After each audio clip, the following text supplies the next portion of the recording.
Sniper trade of the day for May 18th, 2026. This is McDonald's.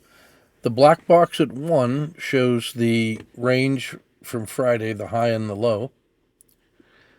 The blue box at 2 is the last three 10-minute bars of the day on Friday, so the last 30 minutes we use as a reference. At 4, the green box is the opening range 10 minutes.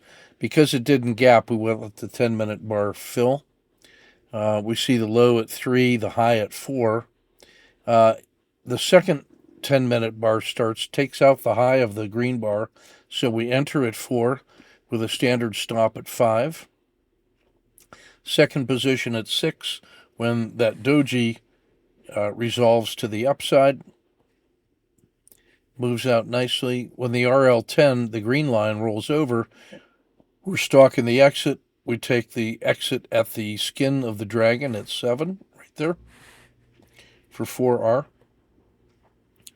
And that was the trade for the day. The thin red line at 10 is the relative performance of the S&P 500. So you can see that the McDonald's was outperforming the S&P, and it closed higher than the VWAP. So there were people willing to hold it overnight.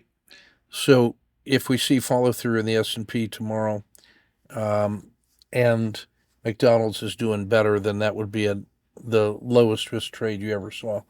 And I'm expecting a second day of follow through for value players in McDonald's since it's still oversold.